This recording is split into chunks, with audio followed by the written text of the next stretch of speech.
Assalamualaikum warahmatullahi wabarakatuh. Sebelumnya perkenalkan, nama saya Nurma Dusdiawati sebagai moderator, dan ada pun anggota kelompok saya yaitu Aditya Putri Randini, Anik Suparnowati, Anita Pratiwi, Wahyu Setiawati, Rizky Maulana, dan Ferliansyah. Baik, langsung saja saya di sini akan membacakan materinya. Penyalahgunaan narkoba dewasa ini kian meningkat di generasi muda. Maraknya peredaran narkoba di berbagai daerah di Indonesia membuat kondisi Indonesia semakin gawat akan jumlah narkoba yang terus meningkat. Terbukti dengan banyaknya berita yang mengabarkan kasus tentang artis muda yang terjerat narkoba serta kasus penyalahgunaan narkoba di sekitar kita. Narkoba adalah zat atau obat yang terbuat dari tanaman atau bahan sintesis atau semi-sintesis. Zat tersebut dapat menyebabkan penurunan atau perubahan kesadaran, menghilangkan rasa nyeri, dan bisa menimbulkan ketergantungan. Mengkonsumsi narkoba bisa merusak sistem syaraf pusat otak. Narkotika jenis alami. Narkoba jenis ini berasal dari tumbuhan. Ganja dan koka adalah contoh narkoba alami. Penggunaannya tidak perlu melalui proses yang rumit dan mengandung zat yang kuat. Narkoba jenis ini sangat berbahaya dan bisa berpengaruh untuk pada kesehatan. Narkotika jenis semi-sintesis.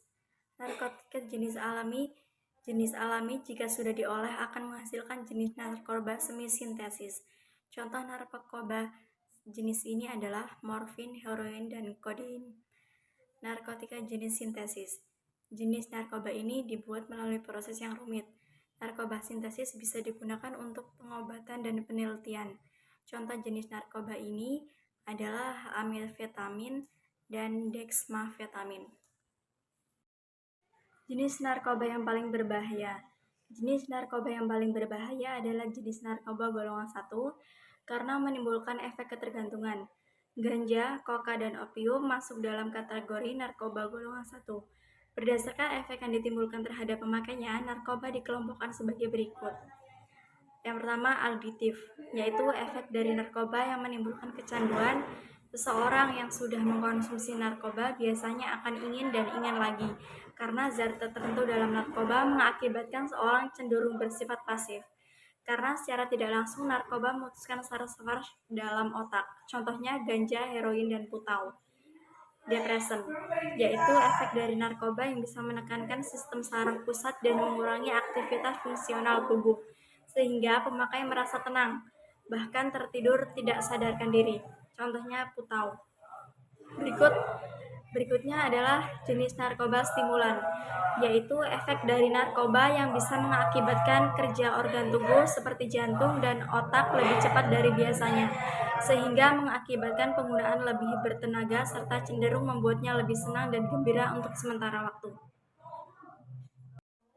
Berikut beberapa ciri pengguna narkoba secara fisik yang perlu diketahui. Yang pertama, mengidam dan gejala penarikan. Orang yang ketergantungan obat-obatan juga akan berubah dari sekedar mengidam obat-obatan menjadi membutuhkan agar merasa lebih baik. Bila kebutuhan tersebut tidak terpenuhi, mereka akan mulai mengalami gejala penarikan dalam beberapa jam setelah dosis terakhirnya. Gejala-gejala tersebut bisa berupa serangan panik, insomnia, peningkatan detak jantung, kegoyahan atau kelemahan, serta adanya sakit kepala, mual, kram otot, dan kecemasan atau kegugupan yang ekstrem. Yang kedua, perubahan penampilan. Efek samping dari penggunaan narkoba yang berlebihan juga menyebabkan perubahan pada penampilan fisik yang mungkin pelan-pelan mulai terlihat. Mata yang terus merah, pupil melebar, selalu terlihat lelah, penurunan berat badan drastis, dan kulit pucat dalam ciri-ciri pencandu narkoba yang umum. Perhatikan juga tekstur kulit. Bengkak atau tidak normal atau memar juga bisa mengondisikan penyalahgunaan obat-obatan yang berkelanjutan. 3. Perubahan perilaku. Banyak pencandu obat terlarang ini juga menunjukkan perubahan perilaku kecil dan tersebut sebagai itch. Contohnya gatal atau terus-menerus di area tubuh tertentu. Menarik dengan lengan baju secara impulsif untuk menyembunyikan tanda dan sering menyedot hidung. Alasan istri seorang menjadi pencandu narkoba. 1. Pengaruh lingkungan juga memainkan peran penting dalam kemunculan kecanduan seseorang. Salah satu alasan paling umum mengapa seseorang tergoda mencoba menggunakan narkoba dari pengaruh luar diri, baik secara langsung maupun tidak langsung. Terutama orang yang sering mereka temui atau idolakan, termasuk orang tua, teman, kakak, hingga bahkan selebritis. Yang kedua, rasa penasaran. Keingintahuan merupakan salah satu insting alami manusia. Banyak remaja yang menjadi pecandu narkoba karena diawali oleh eksperimen dengan obat-obatan dan alkohol atas dasar rasa penasaran seperti apa rasanya. Banyak remaja yang meski mereka tahu bahwa narkoba itu buruk, mereka tidak percaya hal tersebut akan terjadi pada dirinya, sehingga memutuskan nekat untuk coba-coba. 4 langkah cara mengatasi kecanduan narkoba. Secara umum, ada 4 langkah yang dilakukan untuk mengatasi kecanduan narkoba, dan diantaranya adalah: yang pertama, pemeriksaan. Pemeriksaan dilakukan tidak hanya oleh dokter, tetapi juga terapis. Pemeriksaan bertujuan untuk mengetahui sejauh mana kecanduan yang dialami dan adakah efek samping yang muncul. Jika si pemakai mengalami depresi atau bahkan gangguan perilaku, maka terapis akan menyembuhkan efek tersebut baru melakukan rehabilitasi. Yang kedua yaitu detoksifikasi. Mengatasi kecanduan harus melalui beberapa tahapan, dan salah satu yang cukup berat adalah detoksifikasi. Di sini pengguna harus 100% berhenti menggunakan obat-obatan berbahaya tersebut. Reaksi yang akan dirasakan cukup menyiksa, mulai dari rasa mual hingga badan terasa sakit. Di samping itu, pecandu akan merasa tertekan karena tidak ada asupan obat penenang yang dikonsumsi seperti biasa.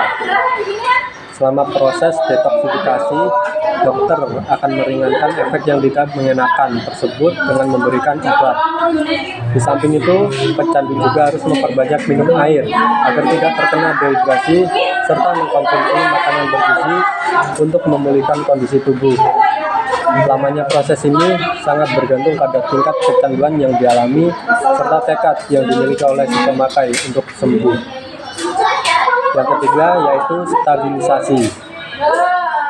Setelah proses detoksifikasi berhasil dilewati, selanjutnya dokter akan menerapkan langkah stabilisasi. Tahap ini bertujuan untuk membantu pemulihan jangka panjang dengan memberikan resep dokter. Tidak hanya itu, pemikiran tentang rencana ke depan pun diarahkan agar kesehatan mental tetap terjaga dan tidak kembali terjerumus dalam bahaya obat-obatan terlarang. Yang keempat yaitu pengelolaan aktivitas. Jika sudah keluar dari rehabilitasi, pecandu yang sudah sembuh akan kembali ke kehidupan normal. Diperlukan pendekatan dengan orang terdekat seperti keluarga dan teman agar mengawasi aktivitas mantan pemakai. Tanpa dukungan penuh dari orang sekitar, keberhasilan dalam mengatasi kecanduan obat terlarang tidak akan lancar. Bahkan, pemakai yang sudah sembuh lantas mencoba menggunakan kembali obat-obatan tersebut karena pergaulan yang salah. Karena itulah, 4. Pengelolaan aktivitas. Jika sudah keluar dari rehabilitasi, pecandu yang sudah sembuh akan kembali ke kehidupan normal. Diperlukan pendekatan dengan orang terdekat seperti keluarga dan teman agar mengawasi aktivitas mantan pemakai. Tanpa dukungan penuh dari orang sekitar, keberhasilan dalam mengatasi kecanduan obat terlarang tidak akan lancar. Banyak pemakai yang sudah sembuh lantas mencoba menggunakan kembali obat-obatan tersebut karena pergaulan yang salah. Karena itulah, pengelolaan aktivitas sangat penting agar terhindar dari pengaruh negatif. Sekianlah presentasi dari kelompok kami. Apabila ada kekurangan dan kelebihan, kami mohon maaf. Saya akhiri. Wassalamualaikum warahmatullahi wabarakatuh.